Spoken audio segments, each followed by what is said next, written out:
Hello everyone, कैसे हैं आप सब। और आपका बहुत बहुत स्वागत है हमारे इस यूट्यूब चैनल जिसका नाम है जाबिश फिजिक्स। और इस लेक्चर में हम लोग स्टडी करने वाले हैं ग्लास स्लैब के रिफ्रैक्शन को। ग्लास स्लैब से जब रिफ्रैक्शन होगा तो उसमें लैटरल डिस्प्लेसमेंट, जिसको हम लोग लैटरल शिफ्ट के नाम से भी जानते हैं, उसको हम लोग समझेंगे। और शिफ्ट थ्रू ग्लास स्लैब, ठीक है, शिफ्ट थ्रू ग्लास स्लैब, इसको भी समझने वाले। तो दो चीजें हम लोग समझने वाले हैं, ठीक है, इस पूरे लेक्चर में। इससे प्रीवियसली जो भी चीजें रिफ्लेक्शन में जो भी चीजें हम लोगों ने पढ़ी, plane mirror, spherical mirror, graph, mirror formula, magnification, या फिर रिफ्रैक्शन में स्नेल्स लॉ, उसके इंट्रोडक्शंस, उसके न्यूमेरिकल, एपरेंट डेप्थ और वर्चुअल एपरेंट डेप्थ और रियल डेप्थ, ठीक है, तो early sunrise and delay sunrise, तो जो भी टॉपिक्स है रिफ्रैक्शन का या ये ज्योमेट्रिकल ऑप्टिक्स का जो भी टॉपिक है, वो सारे टॉपिक्स का एक कंप्लीट प्लेलिस्ट बना है, जिसका लिंक आपको डिस्क्रिप्शन बॉक्स में मिल जाएगा या फिर यहाँ आई बटन पर मिल जाएगा। तो आप जाकर देख सकते हैं और अपने नॉलेज को बढ़ा सकते हैं। फिलहाल इस लेक्चर में हम लोग क्या समझेंगे, lateral displacement and shift through glass slab. तो एकदम बेहतरीन मजेदार लेक्चर होने वाला है और एकदम यहाँ गुद्दे में घुसने वाला है, तो ध्यान से देखिए, एकदम फर्स्ट क्लास। सबसे पहले हम लोग जो छोटा टॉपिक है जिसको बोलते हैं लैटरल डिस्प्लेसमेंट, तो उसके बारे में स्टडी कर लेते हैं। लैटरल डिस्प्लेसमेंट, ठीक है, तो हेडिंग दे देते हैं लैटरल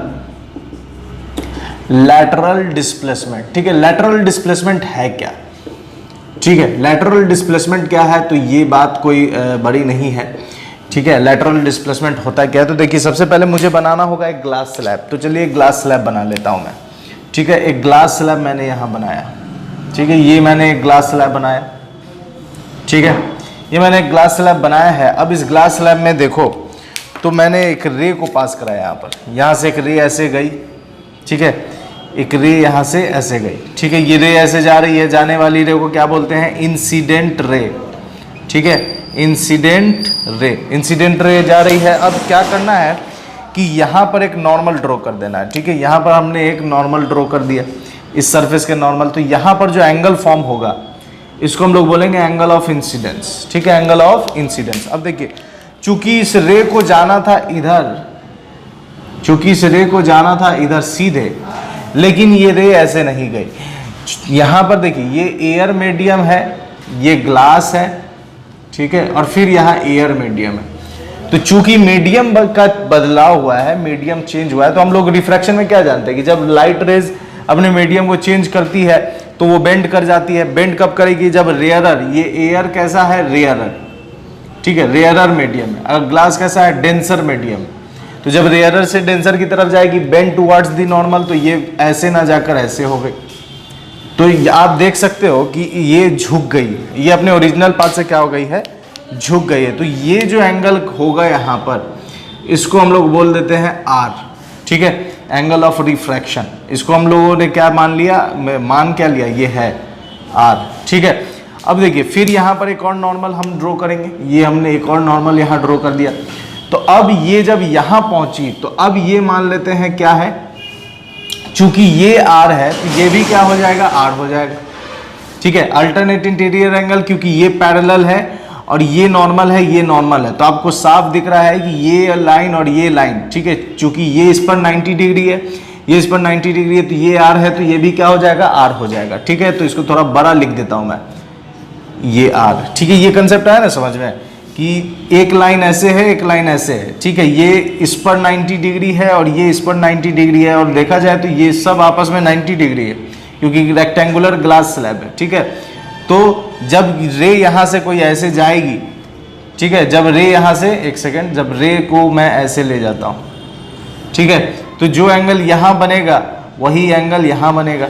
जब ये ऐसे पैरेलल होगा तो जो एंगल यहाँ होगा वही एंगल ये वाला होगा, ये वाला, ठीक है, ठीक है। तो सिंपली ऐसे समझिए कि ये एंगल आर है तो ये भी एंगल आर, नहीं सिंपली नहीं सर, इसको थोड़ा क्लियर कीजिए। ओके, मैं क्लियर कर देता हूँ, ठीक है। देखिए, ये बेसिक से समझते हुए चलना है, ये आर है, ये भी, ठीक है, ये नॉर्मल है, तो ये दोनों एक दूसरे पर नॉर्मल है, तो ये इसके पैरेलल, इसको थोड़ा बढ़ा दो, इसको भी थोड़ा बढ़ा दो, और रे को यहाँ से ऐसे पास करा दो, तो साफ दिख रहा है कि ये एंगल आर है, तो ये भी क्या होगा, एंगल आर होगा। अब समझ में आ गया होगा कि ये एंगल आर है तो ये भी एंगल आर है, ठीक है। अब ये फाइनली, अब देखिए, चूंकि अब इसे निकलना था ऐसे, ये ऐसे जाती, ठीक है, ऐसे जाती, लेकिन ऐसे नहीं गई, अब डेंसर से रेयरर की तरफ गई है तो ये bend away from the normal, और अवे जब हो जाएगी तो ये कुछ ऐसे निकल जाएगी। तो bend away from the normal, तो ये जो फाइनल एंगल है इसको हम लोग बोलेंगे एंगल ऑफ इमरजेंस। तो यहां पर आप देख सकते हैं कि अगर ये स्लैब नहीं होता तो लाइट जाती इस वाले रास्ते से, लाइट इस वाले रास्ते से जाती, लेकिन चूंकि स्लैब है इसलिए वो शिफ्ट हो गई है। तो इसको हम लोग बोलेंगे, ये जो इसको हम लोग बोलते हैं लैटरल शिफ्ट। इसको क्या बोलते हैं? लैटरल शिफ्ट या लैटरल डिस्प्लेसमेंट। ठीक है, ये जो शिफ्ट हुआ है पैरेलल शिफ्ट, ये पैरेलल है इसलिए इसको पैरेलल शिफ्ट भी बोलेंगे। तो पैरेलल शिफ्ट जो हुआ है या जो लैटरल शिफ्ट है ये थोड़ा सा अपनी जगह से हट गई है। तो जो हटी है ये कितना हटी है? तो इसको मान लेते हैं डी। ये परपेंडिकुलर ड्रॉ कर दिए यहां से, तो अब देखिए कितना डिस्टेंस हटी है, डी डिस्टेंस हटी। तो हमें निकालना है कि ये डी का वैल्यू एक्चुअली में होगा तो क्या होगा। तो एक काम और करते हैं। क्या सर? एक काम और क्या करते हैं? तो ये जो ग्लास स्लैब है इसकी थिकनेस कितनी है? टी। ये ग्लास स्लैब कितना थिक है, कितना मोटा है? तो टी मोटा है। तो इसको थोड़ा मैं आगे बढ़ा देता हूं, ये 90 डिग्री यहां पर। अब ध्यान से देखो, तो ये आर है, ठीक है। इस ट्रायंगल में देखिए ये आई है, तो क्या ये आई होगा? अल्टरनेट वर्टिकली अपोजिट एंगल ये आई है तो ये भी आई होगा, ठीक है, ये आई होगा। तो ये जो होगा, ठीक है, इसको मैं थोड़ा बना रहा हूं ताकि आपको क्लियरली कंसेप्ट मिले। अब ठीक है, देखिए ये आई है तो ये भी आई, वर्टिकली अपोजिट एंगल। और जब ये आई है तो ये वाला जो एंगल होगा ये होगा आई माइनस आर, ठीक है। ये आई तो ये भी आई, वर्टिकली अपोजिट एंगल। तो ये नीचे वाला आर है, ये आर है, तो ये हो जाएगा आई माइनस आर। और आप साफ देख सकते हो कि ये एक ट्रायंगल बन रहा है, ठीक है। तो इसका मैं नाम दे दूं, अगर मान लीजिए इसका नाम दे देते हैं पी, ठीक है, एल एम एन, ठीक है, पी एल एम एन नाम दे दिया। अब देखिए इन ट्रायंगल कौन सा ट्रायंगल ले रहे हैं? P M N, in triangle P M N, ठीक है। पी एम एन में देखा जाए तो डी निकालना है, तो डी निकालना है और आई माइनस आर है, तो हम लगाएंगे साइन आई माइनस आर। तो साइन आई माइनस आर हो जाएगा perpendicular D by hypotenuse, perpendicular D by hypotenuse क्या हो जाएगा? एमपी, ठीक है, एमपी एमपी, ठीक है। कोई दिक्कत नहीं है। अब देखिए, अब हम नीचे वाला ट्रायंगल ले और इसमें लेंगे कॉस आर। तो इन ट्रायंगल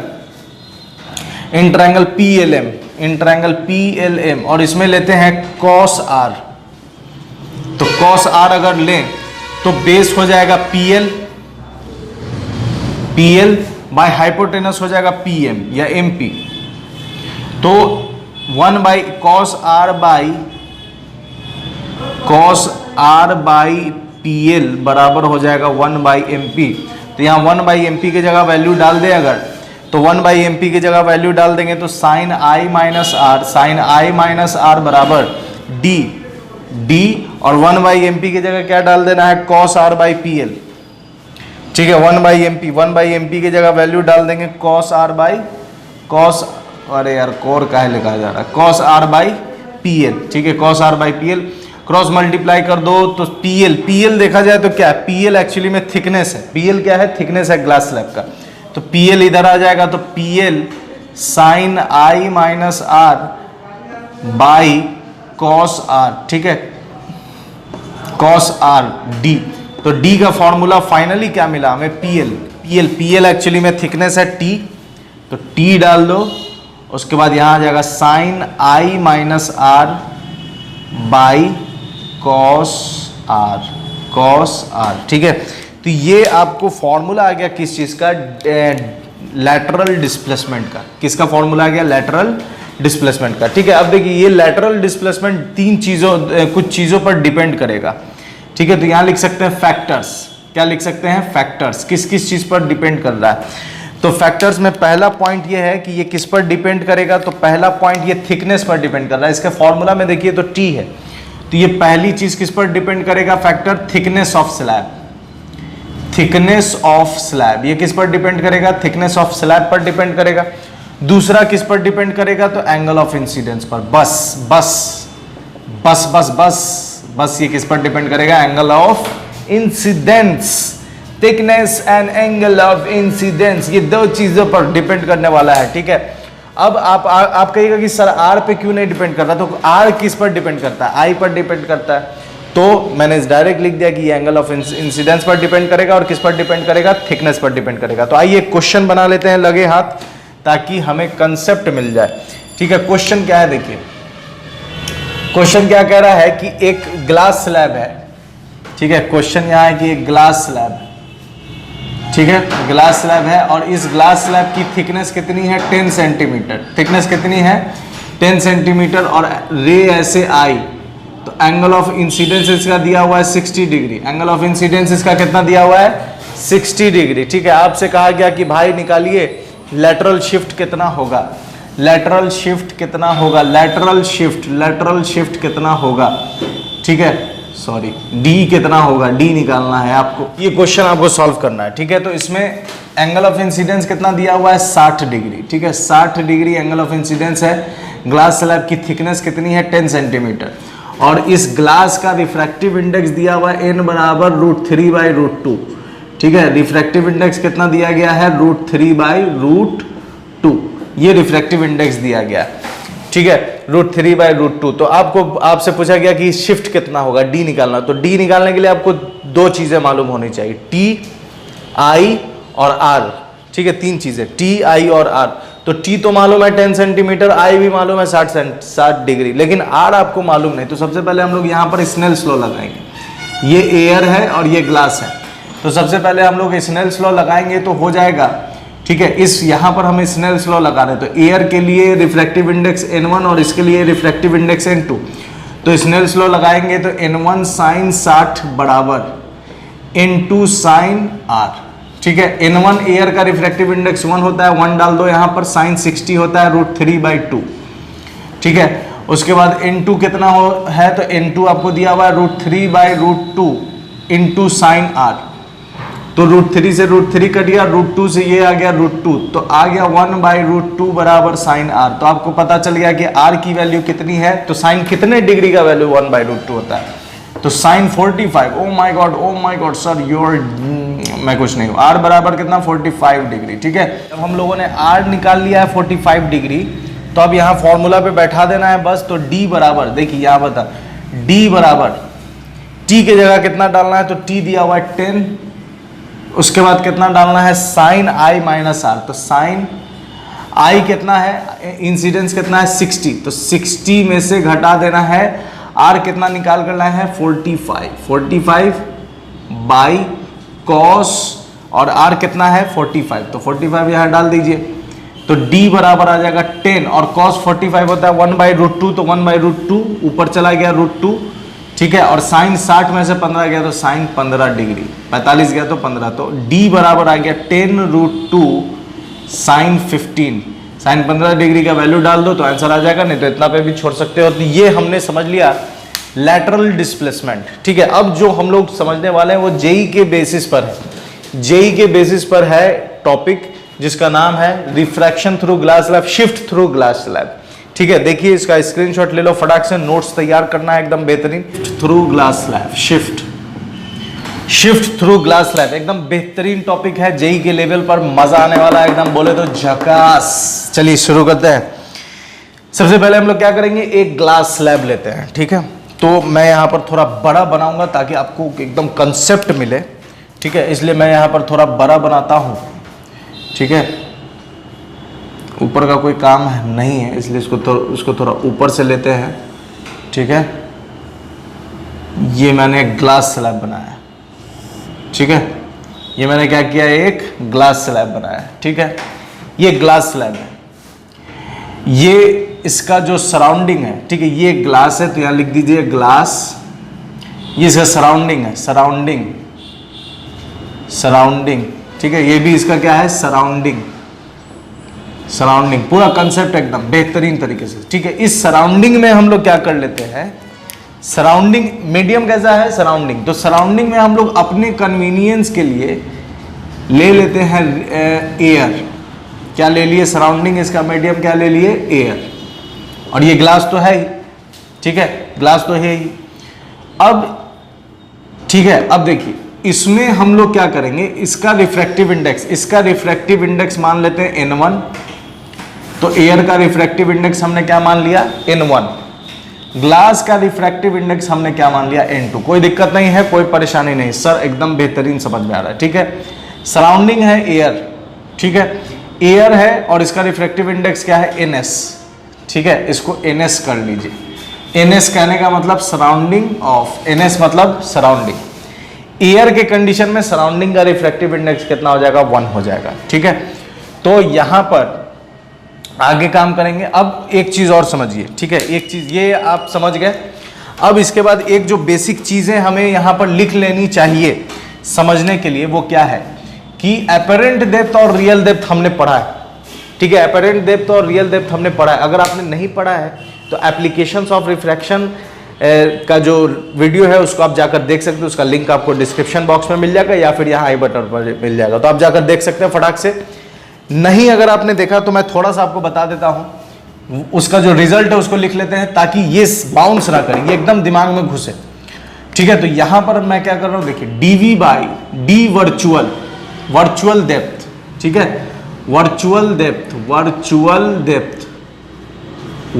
डेप्थ जिसको हम किससे दिखा रहे हैं, dv बाई रियल डेप्थ, इसको किससे दिखा रहे हैं, रियल डेप्थ को dr, ठीक है, बराबर होगा n2 बाई n1, ठीक है। dv बाई dr मतलब virtual depth by real depth बराबर क्या हो जाएगा, n2 बाई n1। अब ये फॉर्मूला हम लोग यूज करने वाले हैं, ठीक है, ये फॉर्मूला हम लोग यूज करने वाले हैं। n2 अब क्या है ये लिख लेते हैं, n2 एकदम कंफ्यूजन नहीं होना चाहिए रिफ्रैक्टिव इंडेक्स कौन क्या है, ठीक है। तो n2 लिख लेते हैं, जिसमें रे जाएगी, जिसमें रे जा रही है, ठीक है, जा रही है एकदम बड़े शब्दों में, जिसमें रे क्या है, जा रही है। n1 किसका रिफ्रैक्टिव इंडेक्स है, जिससे रे आ रही है, जिससे रे आ रही है, एकदम कोई कंफ्यूजन नहीं, एकदम मजा आ रही है। ये दो चीज, ये बेसिक है जो यहां हम लोग यूज करने वाले हैं। तो ये फॉर्मूला हम लोगों ने लिख लिया, virtual depth by real depth n2 by n2, जिसमें रे जाएगी वो n2 हो जाएगा और जिसमें से रे आएगी वो n1 हो जाएगा, ठीक है सर, कोई परेशानी नहीं। चलिए सर आगे बढ़ते हैं। इसको मैं थोड़ा और बड़ा कर लेता हूं, आगे अगर जरूरत नहीं पड़ेगी तो उसको छोटा कर लिया जाएगा, ठीक है। चलिए यहाँ पर अब मैं इसको आगे बढ़ा देता हूँ, यहाँ मिला देता हूँ। चलिए अब कोई परेशानी नहीं, ठीक है। एक हमारे पास ग्लास स्लैब है, रिफ्रैक्टिव इंडेक्स n2, ns और ng, ठीक है, यहाँ ng मान लो यार, ग्लास है तो मैं अभी एकदम उसका नेमिंग करके चल रहा हूँ, ng, n1 n2 बाद की बात, n1 n2 कौन होगा वो मैं बाद की बात। इसका रिफ्रैक्टिव इंडेक्स ग्लास है, इसका सराउंडिंग है एयर, हमने इस सिचुएशन में कंसीडर किया। अब बात समझते हैं यहाँ कि यहाँ पर कोई ऑब्जेक्ट है, ठीक है, यहाँ पर मान लीजिए कि कोई ऑब्जेक्ट है, ऑब्जेक्ट को मैं ब्लैक से दिखाता हूँ, ठीक है। यहाँ पर कोई ऑब्जेक्ट है, ये ऑब्जेक्ट यहाँ पर है, ठीक है, ये ऑब्जेक्ट है। इस ग्लास स्लैब की दूरी कितनी है, थिकनेस कितनी है, इस ग्लास स्लैब की थिकनेस है t। ऑब्जेक्ट यहाँ पर है, ये ऑब्जेक्ट है, ये ऑब्जेक्ट इस ग्लास स्लैब से कितनी दूर है, तो मान लेते हैं s, क्योंकि शिफ्ट निकालना है, नहीं x मान लेते हैं, ठीक है। ये कितनी दूर है, x। ये ऑब्जेक्ट इस ग्लास स्लैब के इस वाले सरफेस से कितनी दूर है, x दूर है। अब यहाँ पर एक चीज और समझिए, ये वाला जो हिस्सा है ये है सरफेस 1 और ये वाला जो हिस्सा है ये है सरफेस 2। दो सरफेस है ग्लास स्लैब का, एक ये और एक ये, ठीक है। ये हो गया सरफेस 1, ये हो गया सरफेस 2, ठीक है, कोई दिक्कत नहीं, कोई परेशानी नहीं, फर्स्ट क्लास समझ में आ रहा है सर, चलिए अच्छी बात है। अब यहां से एक रे गई, तो अभी जो हम लोग काम कर रहे हैं सरफेस 1 के लिए काम कर रहे हैं, तो एक रे यहां से ऐसे गई,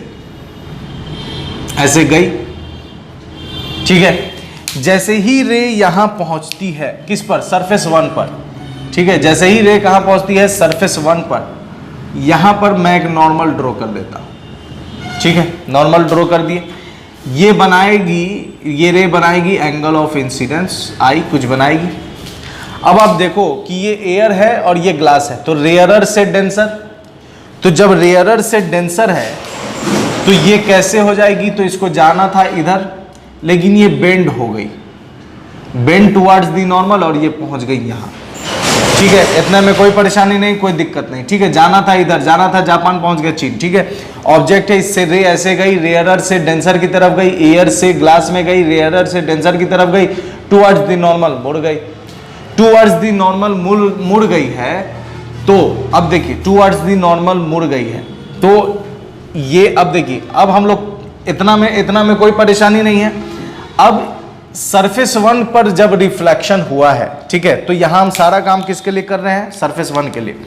तो फॉर S1 के लिए काम कर रहे हैं। ठीक है, तो जब ये रे यहां पहुंचेगी, जब ये रे यहां पहुंचेगी तो इसको क्या लगेगा, S2 को क्या लगेगा कि ये रे कहां से आ रही है, तो ये रे पीछे प्रोड्यूस करेगा, तो ये रे पीछे प्रोड्यूस करेगा, तो ये कुछ इसको लगेगा कि ये रे आ रही है।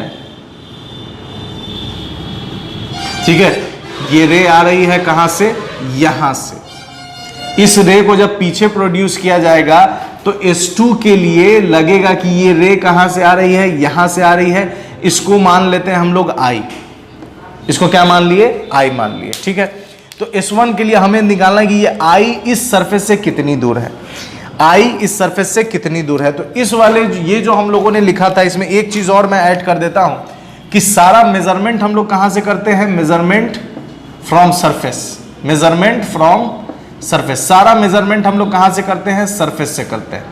ये 3 पॉइंट, ये पॉइंट यहां यूज होने वाला भाई, एकदम ध्यान से। आप फिनोमेना समझ गए कि एक ऑब्जेक्ट है, ये ग्लास स्लैब है। चलिए एक काम और करते हैं, यहां पर एक ऑब्जर्वर को भी ले लेते हैं।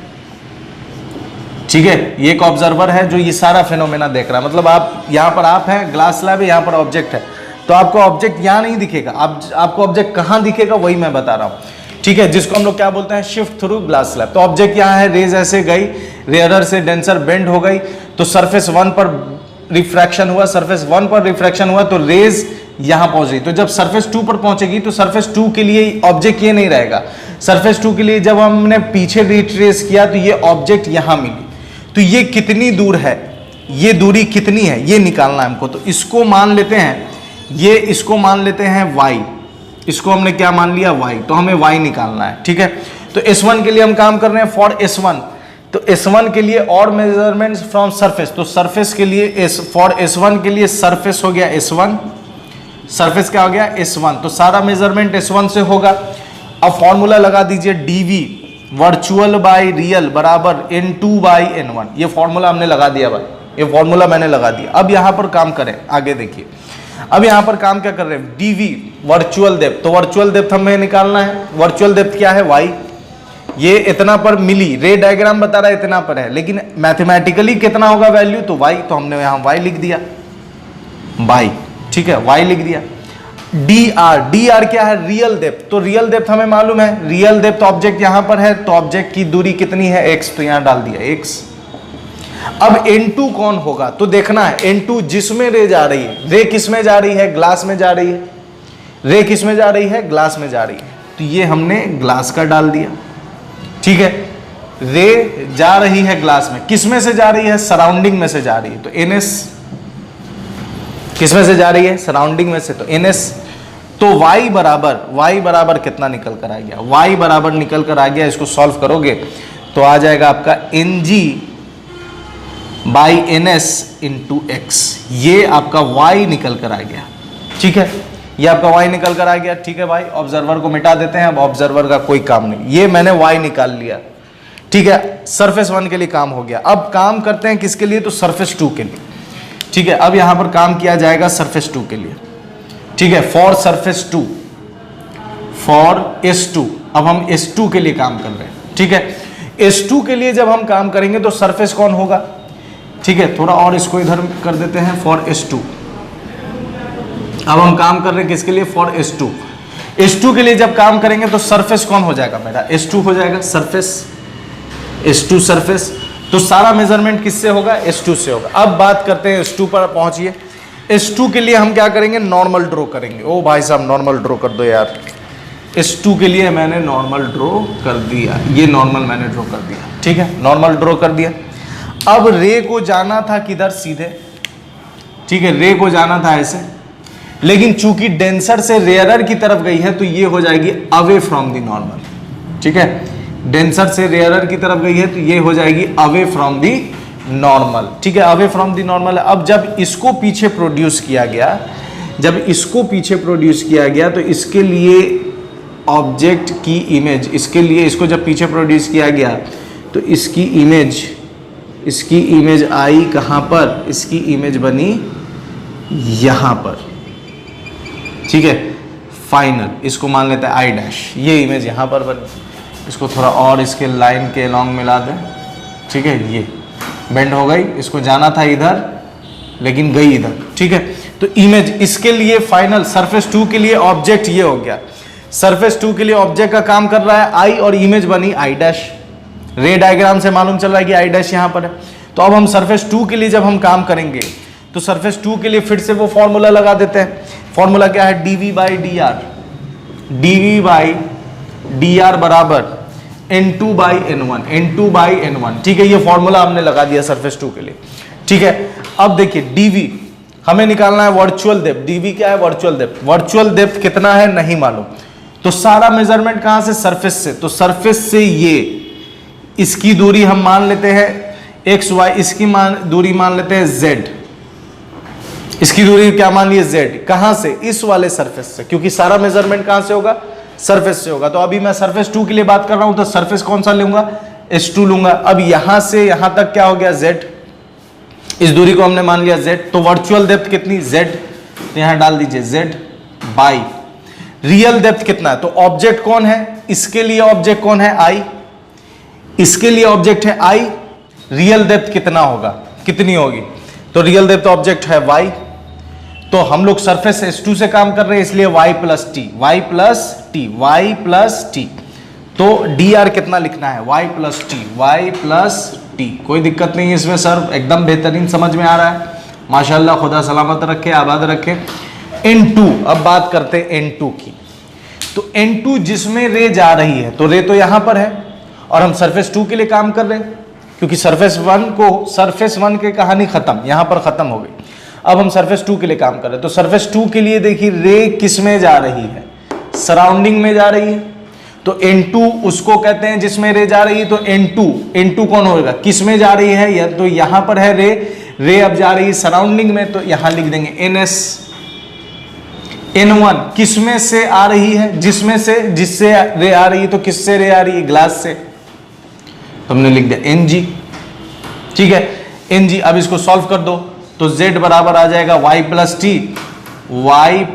टी, ठीक है, ns बाई ng, ये z निकल कर आ गया, y प्लस टी, और y की वैल्यू आप यहां से डाल सकते हो, ठीक है, y की वैल्यू कितनी आई है, देखिए ये जो वैल्यू है इसमें बस x को इधर भेज दो, तो y की वैल्यू तो x को इधर भेज दिया, ng अपॉन nx, ठीक है, तो z की वैल्यू कितनी आ गई, z की वैल्यू आ गई, y की जगह पर डाल दो, यहाँ पर मैं इसकी वैल्यू को यहाँ लिख दे रहा हूँ ताकि यहाँ क्वेश्चन कुछ सॉल्व हो सके, ठीक है, तो z की वैल्यू कितनी हो जाएगी, ठीक है, z की वैल्यू z y कितना है यहाँ पर, यहाँ से लिख लो ng बाई ns, ठीक है, ng बाई ns, x उधर चला जाएगा तो x, ठीक है, plus T into ns by ng, कोई दिक्कत नहीं है, कोई परेशानी नहीं है, बेहतरीन समझ में आया।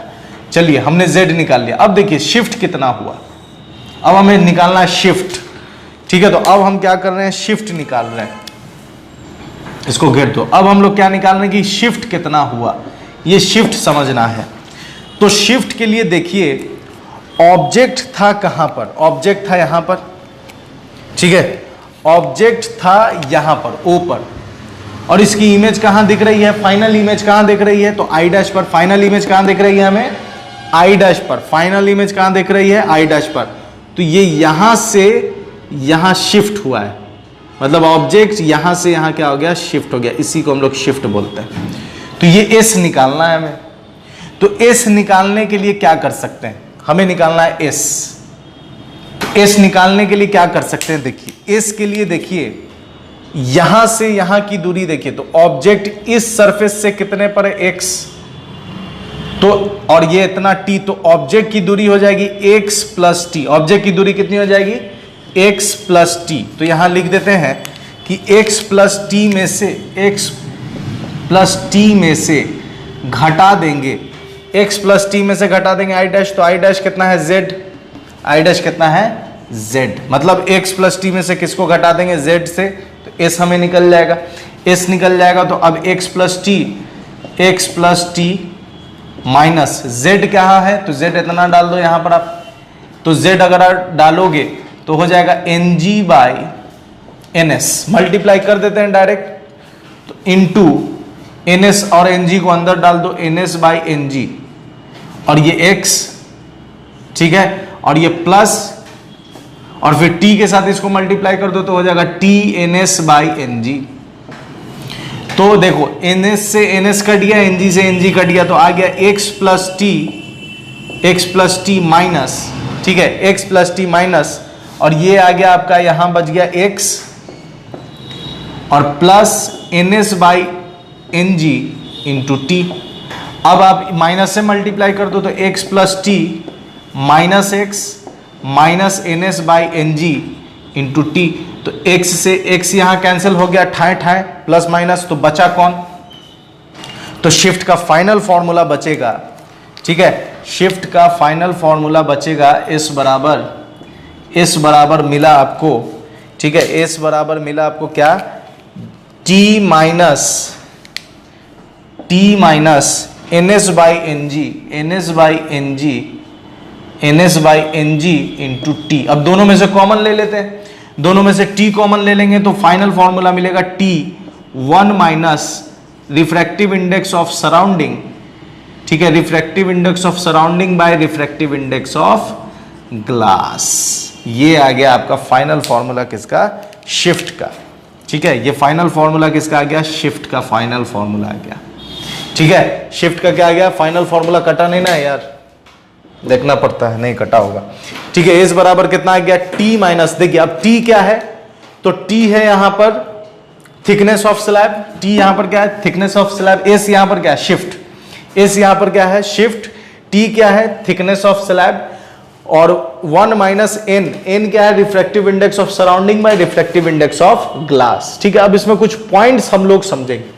ये जो पिछला कंसेप्ट हमने यूज करके इसको डिराइव कर लिया, पिछला कंसेप्ट हमने यूज किया रियल डेप्थ और अपरेंट डेप्थ वाला, ठीक है। और N2 N1 ये कंसेप्ट अगर आप यूज करो तो जरा सा भी परेशानी नहीं होगी रिफ्रैक्टिव इंडेक्स में कि किसको कौन सा रिफ्रैक्टिव इंडेक्स कब क्या लेना, एकदम फर्स्ट क्लास, मजेदार, समझ में आया, एकदम शानदार, जिंदाबाद, जबरदस्त, ठीक है। इतना का फर्स्ट क्लास स्क्रीनशॉट ले लो, तो फिर मैं आपको कुछ पॉइंट्स बता दूं, ठीक है, फटाक से स्क्रीनशॉट ले लो क्योंकि बेहतरीन नोट्स बनाना है।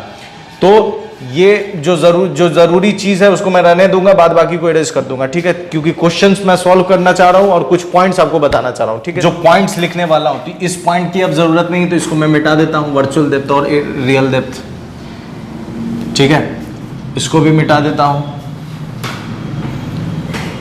ठीक है। तो फाइनल फॉर्मूला हमारा क्या आ गया, उसको मैं रहने दे रहा हूं और फिगर को मैं रहने दे रहा हूं। कुछ पॉइंट्स हमें समझना है, उस पॉइंट को समझने के लिए, ठीक है, प्रोसेस आपको समझ में आया कि मैंने काम कैसे किया है। काम ऐसे किया कि पहले S1 के लिए काम किया, वही रियल डेप्थ और अपरेंट डेप्थ, और S1 के लिए जो ऑब्जेक्ट है, और S1 के लिए ऑब्जेक्ट और इमेज हो जाएगा कुछ, तो जो S1 का इमेज है, जो S1 के लिए इमेज है वो S2 के लिए ऑब्जेक्ट का काम करेगा। तो फिर से हम ये सेम फॉर्मूला वहां लगा देंगे और सारा मेजरमेंट कहां से करेंगे? S1 से करेंगे। ये सेम चीज अपरेंट डेप्थ और रियल डेप्थ में मैंने बेहतरीन तरीके से बताया है, आप जाकर देख सकते हैं। अब यहाँ पर मैं कुछ पॉइंट्स लिख लेता हूँ ताकि काम दे। अब देखिए यहाँ पर मैंने एयर लिया था, तो एयर का रिफ्रैक्टिव इंडेक्स 1 होता है, तो अगर मैं यहाँ 1 डाल दूँ तो एस का फॉर्मूला डायरेक्ट आ जाएगा T into 1 minus 1 by N glass, यही फॉर्मूला आ जाएगा। क्योंकि सराउंडिंग अगर एयर ले लेता हूँ तो एयर का रिफ्रैक्टिव इंडेक्स 1, तो सराउंडिंग की जगह 1 डाल देंगे तो ये फॉर्मूला आ जाएगा, ठीक है। तो ये एक स्टैंडर्ड फॉर्मूला आ गया, मीडियम कुछ भी, ठीक है। तो अब इस फॉर्मूला को आप ध्यान से देखो, तो शिफ्ट किस पर डिपेंड करेगा, तो यहां लिख सकते हैं factors of shift, factors of shift, factors of shift. इसमें कुछ पॉइंट्स हम लोग समझेंगे। पहला पॉइंट क्या कह रहा है फैक्टर्स ऑफ शिफ्ट में, कि इसमें देखिए टी क्या है? थिकनेस। टी क्या है? थिकनेस। तो फैक्टर्स किस पर डिपेंड करेगा? सबसे पहले फैक्टर्स क्या? Thickness of slab. Thickness of slab किस पर डिपेंड करेगा? स्लैब के थिकनेस पर। दूसरा पॉइंट क्या हो सकता है? दूसरा पॉइंट क्या है? तो दूसरा इसमें देखिए, तो दूसरा इसमें कहीं भी ऑब्जेक्ट की दूरी नहीं है। ऑब्जेक्ट की दूरी से कोई मतलब नहीं, कहीं भी एक्स का जिक्र नहीं, कहीं भी वाई का जिक्र नहीं, तो ऑब्जेक्ट के डिस्टेंस से कोई मतलब नहीं है। तो इंडिपेंडेंट ऑफ, क्या लिख देंगे? Independent of object distance. Object के डिस्टेंस से क्या है? इंडिपेंडेंट है। ऑब्जेक्ट डिस्टेंस कहीं भी हो उससे कोई मतलब नहीं है। उसके बाद नेक्स्ट पॉइंट क्या हो सकता है? तो नेक्स्ट पॉइंट ये होगा कि सराउंडिंग इसका देखिए, इन सराउंडिंग, तो जो सराउंडिंग मैंने इधर लिया है वही सराउंडिंग मैंने इधर लिया, तो मतलब स्लैब के दोनों तरफ सराउंडिंग का क्या होना चाहिए? सेम होना चाहिए। तो तीसरा पॉइंट क्या लिख सकते हैं? सराउंडिंग, ठीक है, surrounding on the both side of the slab, on the both side of the slab is same होना चाहिए। ठीक है, सराउंडिंग दोनों तरफ क्या होना चाहिए? सेम होना चाहिए। उसके बाद एक चीज और अब समझना है, देखिए ये एन सराउंडिंग और एन ग्लास, अगर N surrounding by N glass greater than अगर 1 आ जाए या लेस देन 1 हो, लेस देन 1 हो, अगर ये N surrounding by N glass अगर लेस देन 1 होगा तो शिफ्ट क्या हो जाएगा? निगेटिव हो जाएगा। इसको भी मिटा देता हूं, ये फॉर्मूला का काम है यहां पर। अगर N surrounding by N G अगर लेस देन 1 हो गया, एक से कम हो गया, ठीक है, एक से कम हो गया, तो एक से कम हो जाएगा तो एस आपका कैसा आ जाएगा? S is negative. एस क्या हो जाएगा? नेगेटिव। शिफ्ट कैसा हो जाएगा? सॉरी, पॉजिटिव हो जाएगा। एस कैसा हो जाएगा? पॉजिटिव। ठीक है, एस क्या हो जाएगा? पॉजिटिव। दूसरा केस क्या है कि अगर N surrounding by N glass greater than 1 हो गया, तो जब ये 1 से ज्यादा हो जाएगा तो निगेटिव आ जाएगा वैल्यू, तो पूरा शिफ्ट कैसा हो जाएगा? S is negative. अब आप कहिएगा कि सर निगेटिव और पॉजिटिव समझ में नहीं आया। एकदम समझ में आया आपको। देखिए एस निगेटिव कहने का मतलब शिफ्ट निगेटिव और पॉजिटिव कहने का मतलब साइन कन्वेंशन आपको मालूम है, मैंने बताया है, जिधर जाए इंसिडेंट रे उस डायरेक्शन में क्या ले लेना है? पॉजिटिव। तो यहां देखिए ऑब्जेक्ट से इंसिडेंट रे किधर जा रही है? इस तरफ। तो अगर आप इस ऑब्जेक्ट से इधर बढ़ोगे, जैसे यहां शिफ्ट इधर हुआ है तो शिफ्ट हो जाएगा पॉजिटिव। अगर आप इधर बढ़ोगे, इस ऑब्जेक्ट से अगर आप अपोजिट बढ़ रहे हो, इंसिडेंट रे इधर जा रही है, आप इधर जा रहे हो, तो शिफ्ट हो जाएगा निगेटिव। तो शिफ्ट पॉजिटिव, शिफ्ट निगेटिव। ये और क्लियर होगा जब मैं आपको एक क्वेश्चन करके बताऊंगा, ठीक है, और ये पूरा कंसेप्ट आपका क्लियर हो जाएगा। ठीक है, ये फैक्टर्स एकदम दिमाग में रखना है, किसके लिए?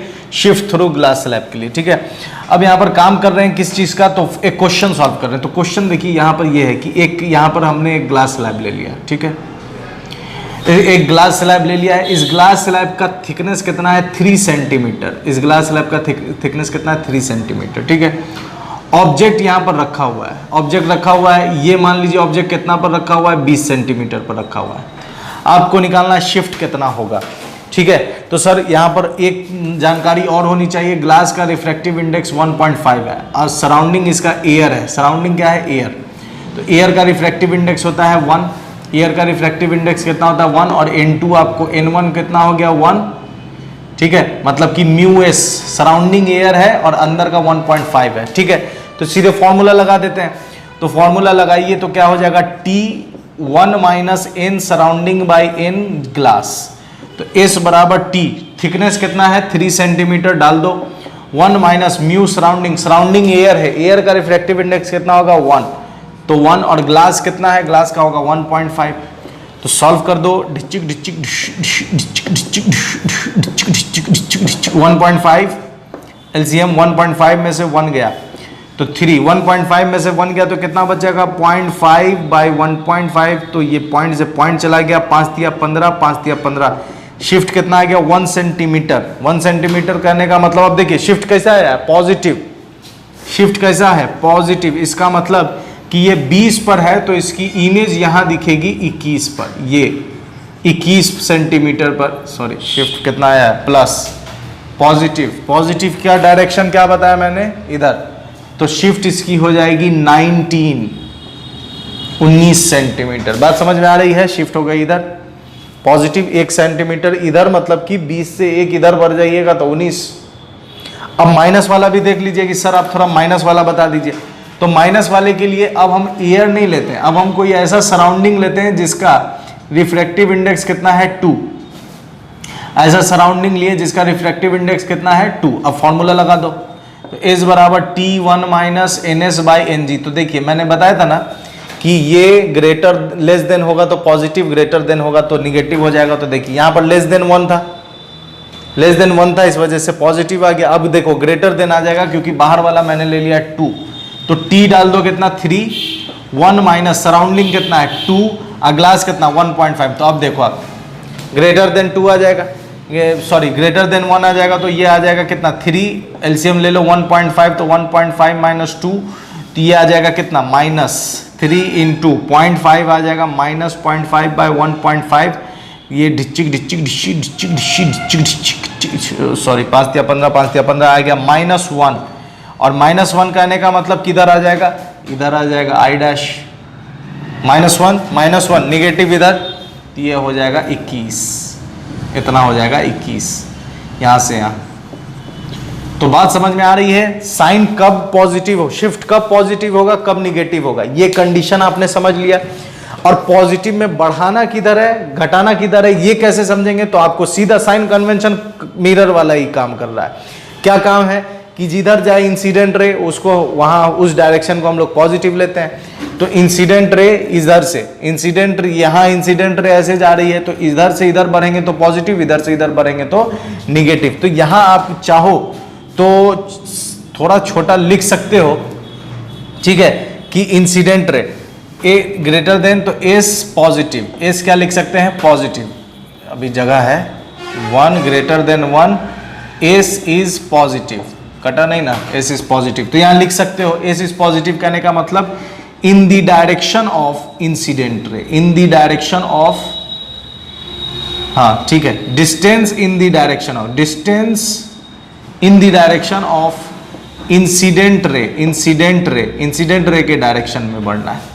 और ये हो गया लेस देन एस निगेटिव, तो इसका क्या लिखोगे, incident distance opposite, distance opposite in the direction, opposite direction, distance opposite in the direction of, opposite in the direction of incident ray, incident ray के अपोजिट। ये बातें आपको समझ में आ गई, इतना में कोई परेशानी नहीं है, कोई एकदम फटाक से। ये देखिए की पॉइंट है, यही सब आपको न्यूमेरिकल बनाने में काम देगा। न्यूमेरिकल सर न्यूमेरिकल नहीं बनता है, न्यूमेरिकल इसलिए नहीं बनता है क्योंकि पहली चीज आपके पास बेसिक कंसेप्ट होना चाहिए उस क्वेश्चन का, उस टॉपिक का, ये टॉपिक है इसका, ये बेसिक कंसेप्ट है। दूसरी चीज आपकी मैथ्स अच्छी होनी चाहिए बेहतरीन तरीके से। जब आप कंसेप्ट लगाओगे और मैथ्स लगाओगे तो रिजल्ट मिलेगा ही, तो न्यूमेरिकल बनेगा ही। तो न्यूमेरिकल नहीं बनने का यही रीजन है भाई, कि आपके पास उस चीज का कंसेप्ट नहीं होता है और उस चीज का, और या तो फिर मैथ्स गड़बड़ है आपका, ठीक है। तो इतने में कोई परेशानी नहीं है। अब हम लोग एक कॉम्प्लेक्स क्वेश्चन करेंगे, ठीक है। कॉम्प्लेक्स क्वेश्चन का ये या इससे थोड़ा हटके, इसका स्क्रीनशॉट ले लो, नोट्स बनाना है फटाक से एकदम। क्या है क्वेश्चन की, ये ग्लास स्लैब है और यहाँ पर मैंने कनकेव मिरर रख दिया है, ठीक है। कनकेव मिरर रख दिया है, और कनकेव मिरर जब मैंने रखा है तो इस कनकेव मिरर का रेडियस ऑफ कर्वेचर कितना है 10 सेंटीमीटर, ऑब्जेक्ट कितने पर रखी हुई 21 सेंटीमीटर, ठीक है। रेडियस ऑफ कर्वेचर 10 है इसका मतलब, और ऑब्जेक्ट रखी हुई 21 पर। तो सबसे पहले मैं पॉइंट मार्क कर लेता हूँ, 10 मतलब कि 5, इसका आधा करेंगे फोकल लेंथ, तो फोकल लेंथ मान लेते हैं कि ये 5 है, ठीक है, और 5 और फिर ये 5, 10 हो गया, और 21 पर रखी हुई, 21 मतलब मान लो कि ऑब्जेक्ट रखी हुई है यहाँ पर, ये ऑब्जेक्ट रखी हुई, ठीक है, ऑब्जेक्ट यहाँ रखी हुई। अब ऑब्जेक्ट जब यहाँ रखी हुई है, ये इसको आगे बढ़ा दीजिए, ये ऑब्जेक्ट यहाँ रखी हुई है, ठीक है। ऑब्जेक्ट जब यहाँ रखी हुई तो आपको बताना है कि फाइनल इमेज जो बनेगी v कितने पर बनेगी, ठीक है, v की वैल्यू निकालना है। तो सबसे पहले देखिए, अगर ये ग्लास स्लैब नहीं होता, अगर ये ग्लास स्लैब नहीं होता तो ये ऑब्जेक्ट इस मिरर के लिए ऑब्जेक्ट होता।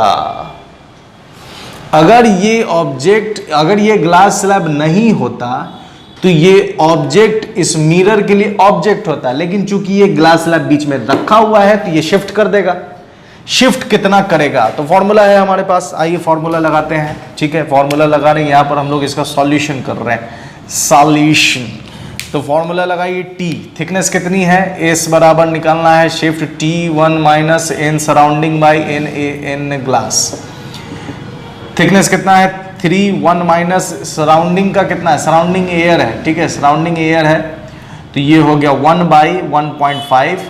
ठीक है, तो 3 1.5 1 माइनस 1.5 माइनस 1 तो आ गया 3 इंटू 0.5 बाई 1.5। ये डिचिक 5 दिया 15, कितना आ गया 1। तो एस आ गया कितना, ठीक है, एस कितना आ गया 1। तो +1 आया है, इसका मतलब ऑब्जेक्ट यहां शिफ्ट कर गया, इसको ओ डैश। अब ये 21 पे नहीं है, ये कितना पर है, 20 पर आ गया। ये पहले कितना पर था, 21 पर था, तो 20 पर। तो यू अब 21 ना लेकर कितना लेंगे, 20, क्योंकि रिफ्रैक्शन, ये ग्लास स्लैब रखने की वजह से ये ऑब्जेक्ट को 1 सेंटीमीटर शिफ्ट कर दिया। कितना कर दिया, 1 सेंटीमीटर इधर आगे की तरफ, पॉजिटिव इधर, इंसिडेंट रे अभी मैंने पूरा कंसेप्ट बताया। तो यू अब हम लोग कितना लेंगे, 20 लेंगे, ना कि 21 लेंगे। और -20 आपको मालूम है साइन कन्वेंशन। उसके बाद फोकस कितना हो जाएगा, तो -5, ये भी आपको मालूम है। ठीक है, -5 सेंटीमीटर, सब तो सेंटीमीटर में आपको निकालना है। v तो फॉर्मूला है 1/v plus 1/u is equal to 1/f। इसको शॉर्ट करते हैं तो v बराबर आता है uf by u minus f। ये फॉर्मूला हम लोग करते आ रहे हैं यार। तो v बराबर u कितना है, u कितना है -20, वैल्यू डाल दो -20, f कितना है तो -5। ठीक है, u कितना है तो u आया है u -20 माइनस f कितना है, -f कितना है -5। इसको सॉल्व कर दो, -20 माइनस हो जाएगा प्लस, तो 20 इंटू एफ और माइनस प्लस, तो -20 में से 5 गया तो आ गया -15। तो 5 तिया 15, ठीक है, 5 तिया 15, तो 20/3 -20/3, तो -20/3 जब आप सॉल्व करोगे तो यह आ जाएगा v बराबर v बराबर आ जाएगा -6.1867, ठीक है, सेंटीमीटर। ये आ गया। आप कहोगे सर देख लेते हैं ऑप्शन, ओ माय गॉड 6.7 मतलब -6.7 मतलब ए। आप कहोगे सर ए नंबर को लॉक कर दिया जाए, कंप्यूटर जी 1 नंबर को लॉक कर दीजिए, कंप्यूटर जी लॉक कीजिए ना, बच्चा यहाँ परेशान है, लॉक कीजिए ना। ओ माय गॉड, आप जीत गए हैं बाबा जी का ठुल्लो। ये सही जवाब नहीं है। यहाँ आया 6.7 आपने सोचा, ये सही जवाब नहीं है भाई। तो सर सही जवाब क्या है, तो देखो ना इधर, जब रे यहां से गई, जब ये रे यहां से जाएगी तो ये कुछ ऐसे जाएगी, और रे जब यहां से टकरा कर लौटेगी तो फिर रिफ्रैक्शन होगा। मतलब कि जब जाने में शिफ्टिंग है तो आने में भी तो शिफ्टिंग होगा। जब रे के जाने में शिफ्टिंग है तो रे के आने में भी शिफ्टिंग होगा। तो रे के आने का शिफ्ट निकाल लेते हैं। रे के आने का शिफ्ट कितना होगा, तो रे के आने का भी शिफ्ट निकाल लीजिए। टी कितना लेंगे, तो 3 लेंगे। फॉर्मूला क्या है, रे के आने का शिफ्टिंग निकाल रहे हैं, फॉर्मूला है T 1 minus ns by N G. आने का शिफ्टिंग कितना हो जाएगा, रे उधर से अब आ रही है, तो आ रही है तो देखिए कितना पर शिफ्ट होगा, उधर से आ रही है तो टी कितना है 3, ठीक है।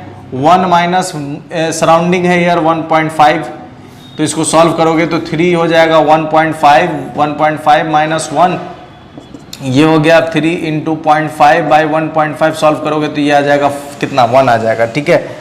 ये कितना आ जाएगा, शिफ्टिंग आ जाएगा, पॉइंट से पॉइंट कट गया, 5 दिया 15, 1 आ जाएगा +1। ओ माय गॉड, शिफ्टिंग फिर कितना हो गया, +1। तो पहले कितना आया है -6.67, तो -6.67 में जोड़ दीजिए +1, तो +1। अब आप कहिएगा कि सर +1 यहाँ करेंगे तो +1 करेंगे तो +1 करना होगा, तो +1.00, तो ये आ गया कितना, -5, तो आंसर में तो इतना है नहीं। अब समझिए बात, शिफ्ट कितना आया है 1, शिफ्ट कितना आ गया है 1। अब आप थोड़ा समझिए यहाँ पर कंसेप्ट क्या है, ठीक है। ये कंसेप्ट समझिए, इसको मैं मिटा देता हूँ, ठीक है। ये ऑप्शन को मैं मिटा देता हूँ, ये शिफ्ट मैंने निकाल लिया है, ठीक है, +1। यहाँ के बाद अब थोड़ा रे डायग्राम समझना है ताकि आपके दिमाग में, गुद्दे में घुस जाए। V कितना आया है याद होगा, V आया है -6.67, ठीक है, -6.67 ये V आया है, ठीक है। अब समझिए, ठीक है, -6.67। तो ये जब रे यहाँ से ऐसे गई तो ऐसे गई, ऐसे गई, ऐसे, तो जब ये मतलब कि जाने के लिए अगर मैं इसको मिटा दूं, ये इंसिडेंट, तो इसको जब आप पीछे प्रोड्यूस किए तो ये ऑब्जेक्ट कहाँ से आई, ठीक है, ये ऑब्जेक्ट, सॉरी, रुक जाओ रुक जाओ रुक जाओ रुक जाओ, घबराओ नहीं, सब ठीक है, सब ठीक है बच्चों, एवरीथिंग इज ऑल राइट, ठीक है,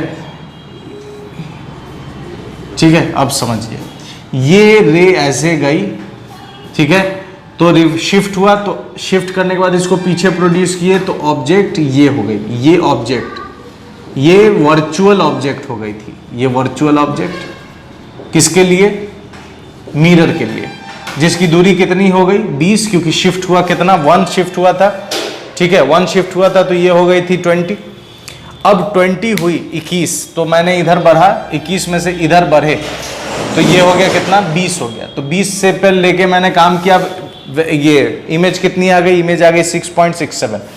अब 6.67, अब ये, अब समझना है यहाँ से 6.67 -6.67। अब यहाँ पर आपके दिमाग में आया होगा कि सर V तो आया -6.67 और शिफ्ट आया है +1.00, तो इसका मतलब 5.67 आ जाएगा आंसर, लेकिन आंसर तो इतना है नहीं, आंसर इतना है नहीं। तो अब समझिए यहाँ कंसेप्ट क्या है।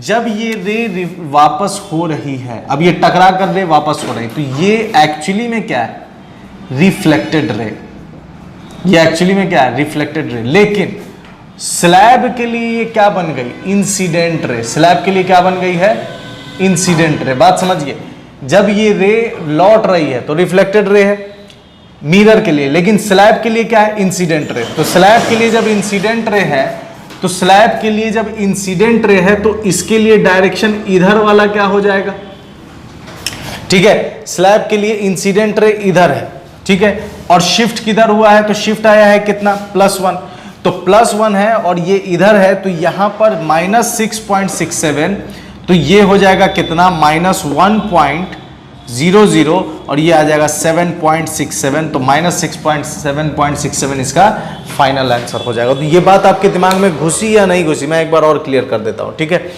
देखिए यहां पर इसका डायग्राम बनाते हैं तो और क्लियर हो जाएगा आपको, ठीक है।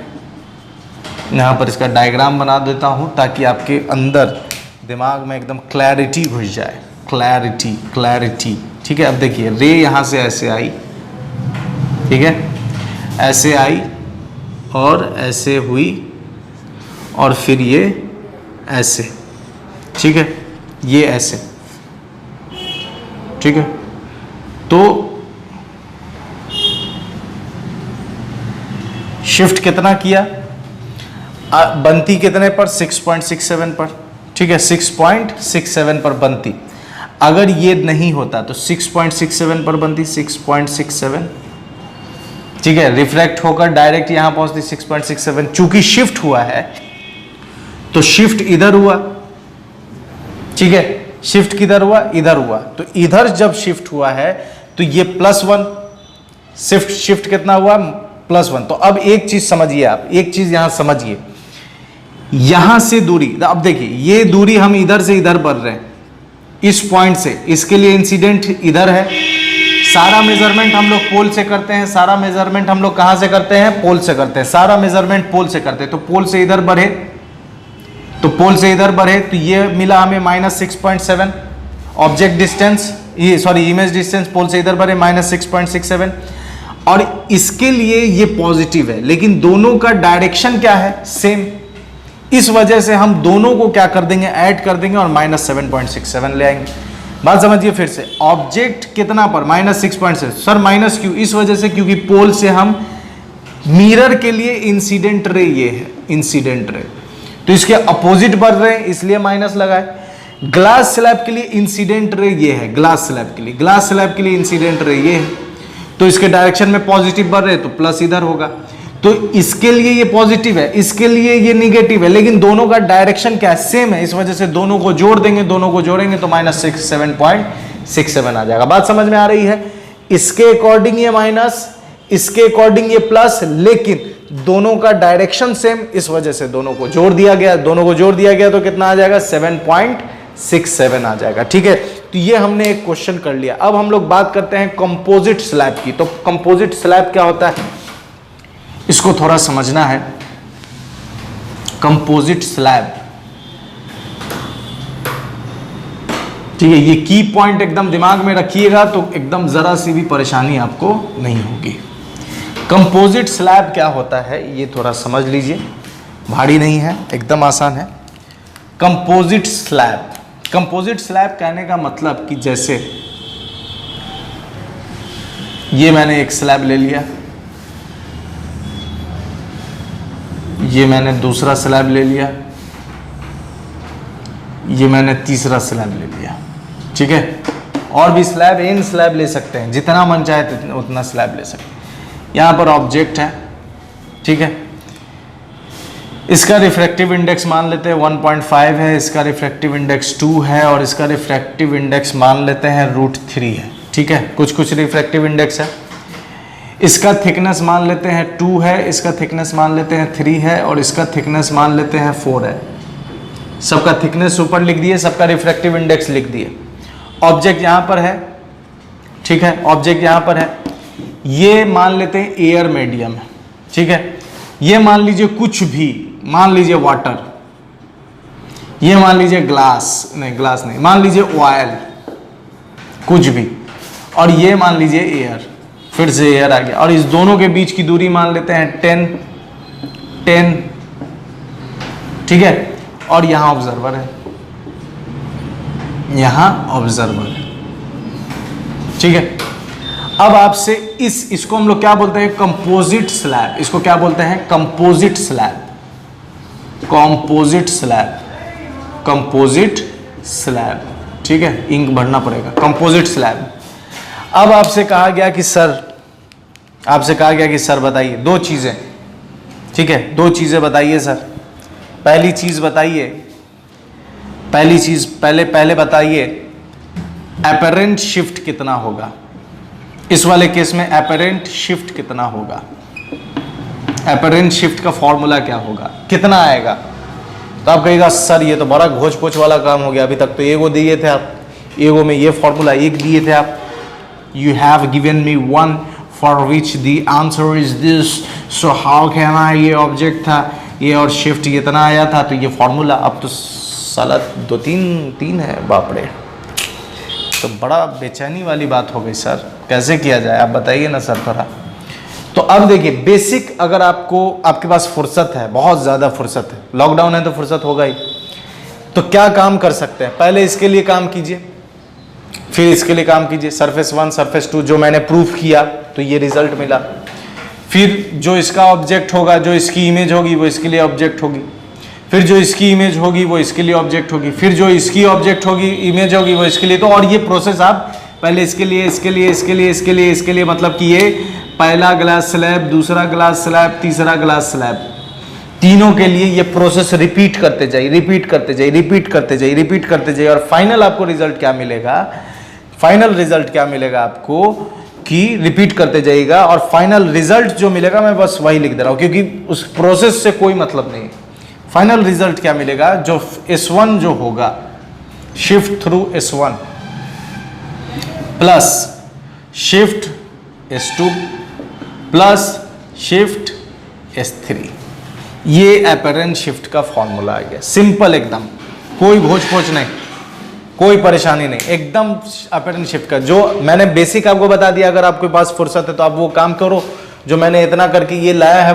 पहले आप इसके लिए कीजिए, फिर इसके लिए कीजिए, फिर इसके लिए, फिर इसके लिए, फिर इसके लिए, और रिजल्ट आपको यही मिलेगा।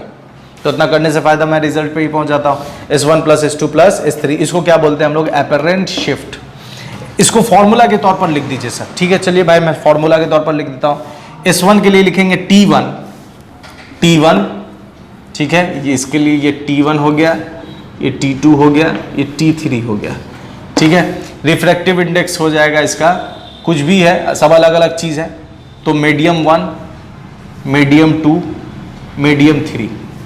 तो T1 बराबर हो जाएगा 1 minus N mu surround, sorry N लिख देते हैं, N surrounding by N medium 1 plus T2 1 minus N surrounding by N2 plus T3 बराबर 1 minus N surrounding by N3। अब आपके दिमाग में ये फॉर्मूला मैंने लिख दिया भाई, ठीक है। अब आपके दिमाग में ये सवाल आएगा कि सर एक चीज़ बताइए, क्या यहाँ पर जो डिस्टेंस है इससे कोई मतलब है? ये एयर है, ऑयल है, वाटर है, इससे कोई मतलब है? तो नहीं। इसके लिए हम लोग क्या लिखेंगे, कुछ पॉइंट्स समझिए। इसमें अगर बीच में कुछ भी हो, बीच की दूरी, बीच की दूरी, बीच की दूरी, नो मतलब, उससे कोई मतलब नहीं, नो मतलब, ठीक है। बीच की दूरी से कोई मतलब नहीं। बीच में मीडियम कौन सा है, मीडियम कौन सा है, नो मतलब, कोई मतलब नहीं उससे। लेकिन पहला पॉइंट, दूसरा पॉइंट, लेकिन तीसरा पॉइंट क्या है कि सराउंडिंग बिफोर, मतलब कि जहां ऑब्जेक्ट रखा है वहां का सराउंडिंग। तो surrounding of object, surrounding object का, सराउंडिंग ऑब्जेक्ट का, सराउंडिंग ऑब्जेक्ट का और सराउंडिंग, सराउंडिंग ऑब्जेक्ट का और सराउंडिंग, और सराउंडिंग ऑब्जर्वर का मतलब है, ऑब्जर्वर, ऑब्जर्वर बहुत मतलब है, वेरी मतलब, बात समझ में आ रही है? तो इस फॉर्मूला में आपको दिक्कत होगी सराउंडिंग ऑब्जेक्ट, जैसे देखिए यहाँ एयर है तो यहाँ भी एयर है, तो ये फॉर्मूला एप्लीकेबल है। अगर यहाँ एयर या यहाँ कुछ और होता तो ये फॉर्मूला फिर बदल जाता। लेकिन अगर दोनों सेम है, बीच में कुछ भी रख दीजिए, डिस्टेंस हो ना हो, मीडियम हो ना हो, कोई मतलब नहीं, कोई लेना देना नहीं है, हम बस ये काम कर देंगे, ठीक है। इसको क्या बोलते हैं, कंपोजिट स्लैब। अब देखिए एक क्वेश्चन करेंगे, ठीक है, एक क्वेश्चन करेंगे तो आपका डाउट एकदम क्लियर हो जाएगा, ठीक है। या इसी को सॉल्व कर देते हैं, इसी को सॉल्व करेंगे तो देखिए, आइए इसी को सॉल्व कर देते हैं। तो सबसे पहले S1 निकालेंगे, S1 फॉर्मूला लगा दो, T1 कितना है, T1 है 2, ठीक है। 1 माइनस सराउंडिंग का रिफ्रैक्टिव इंडेक्स, सराउंडिंग एयर है तो एयर हो जाएगा 1 बाई N1 कितना है 1.5, इसको सॉल्व कर दो तो हो जाएगा 2, 1.5 में से 1 गया तो आ गया 2 × 0.5 बाई 1.5, ठीक है। तो ये आ गया डिचिक 5 दिया 15, तो ये आ गया 2/3, S1 निकल कर आ गया, ठीक है। सेम S2 निकाल लीजिए, S2 निकालिएगा जब आप, तो S2 निकल कर आएगा, T1 कितना डालना है 3, 1 माइनस 1 बाई N1 कितना है 2, ठीक है। तो ये सॉल्व करोगे तो आ जाएगा 3 और 2 माइनस 1/2, तो ये आ जाएगा 3/2। S3 निकाल लीजिए, S3 निकाल लीजिए तो S3 आ जाएगा, S3 के लिए √3 है तो T3 कितना है 4 माइनस 4, 1 माइनस 1/√3। इसको सॉल्व कर दो और तीनों को जोड़ दो, तीनों को जोड़ दोगे तो आपका ये जो नेट शिफ्ट है वो आपका निकल कर आ जाएगा। तो इस तरह से क्वेश्चन सॉल्व करना है। तो एक एपरेंट शिफ्ट हम लोगों ने समझ लिया, ठीक है। अब बात करते हैं एपरेंट डेप्थ की। एपरेंट शिफ्ट आप समझ गए, एपरेंट शिफ्ट ऑब्जेक्ट का डिस्प्लेसमेंट। अब हम लोग एक और चीज की बात करते हैं, एपरेंट डेप्थ। इसी केस में दूसरी चीज क्या है, एपरेंट डेप्थ, वो समझिए। एपरेंट डेप्थ एक्चुअली में क्या होगा, एपरेंट डेप्थ का फॉर्मूला। इसी केस में अगर आपसे एपरेंट डेप्थ बोला जाए तो एपरेंट डेप्थ एक्चुअली में क्या होता है कि डिस्टेंस ऑफ, एपरेंट डेप्थ कहने का मतलब distance of final image distance of final image from final surface, ठीक है। अगर मान लीजिए कि फाइनल इमेज, ठीक है, शिफ्ट हुआ, ये शिफ्ट होकर इमेज इसकी यहां बनी, इमेज यहां बनी, तो ये फाइनल इमेज है, ये फाइनल इमेज हो गया।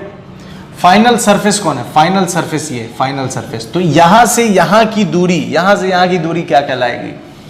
एपरेंट डेप्थ, ठीक है। और ये क्या कहलाएगा? एपरेंट शिफ्ट, ये कहलाएगा एपरेंट शिफ्ट, इसका फॉर्मूला। और यहां से यहां की दूरी क्या कहलाएगी? Apparent depth. इसका फॉर्मूला क्या होगा? देखिए, इसका फॉर्मूला हो जाएगा एपरेंट डेप्थ बराबर, ठीक है, एपरेंट डेप्थ बराबर, ठीक है, एपरेंट डेप्थ बराबर हो जाएगा T1 बाई, ठीक है, T1 by refractive index of medium 1 with respect to surrounding, medium 1 with respect to surrounding, plus T2 by refractive index of 2 with respect to surrounding, plus T3 refractive index of 3 with respect to surrounding. तो ये और plus, अगर n है तो ऐसे ही बढ़ते चले जाना है, ऐसे ही बढ़ते चले जाना है, ऐसे ही बढ़ते चले जाना है। तो ये आपका आ गया एपरेंट डेप्थ का फॉर्मूला। एपरेंट डेप्थ क्या है ये मैंने बता दिया आपको। Final distance of final image, final image की दूरी कहां से? फाइनल सरफेस से, ये कहलाएगा एपरेंट डेप्थ। और ऑब्जेक्ट से जो इमेज शिफ्ट हुआ है इसको कहलाएगा, ये कहलाएगा एपरेंट शिफ्ट। और जब कंपोजिट स्लैब, मतलब बहुत सारे स्लैब रखे हो, तो उनके बीच में मीडियम हो या ना हो, उनके बीच में दूरी हो या ना हो, इससे कोई मतलब नहीं, उसका फॉर्मूला ये है। और बीच की दूरी से कोई मतलब नहीं, बीच में मीडियम क्या है कोई मतलब नहीं। हाँ, लेकिन एयर और मीडियम बदल जाएगा तो यहाँ सराउंडिंग आपका अलग अलग वैल्यू हो जाएगा, अलग अलग वैल्यू हो जाएगा, तो अलग अलग वैल्यू आपको डालना होगा, ठीक है। तो ये था पूरा जेईई मेंस प्लस नीट के लिए कंपोजिट स्लैब के ऊपर वीडियो लेक्चर, ठीक है। तो उम्मीद करते हैं बेहतरीन तरीके से आपको ये कंसेप्ट समझ में आया होगा। मेरे साथ बने रहने के लिए बहुत बहुत शुक्रिया। अपना ख्याल रखें। गुड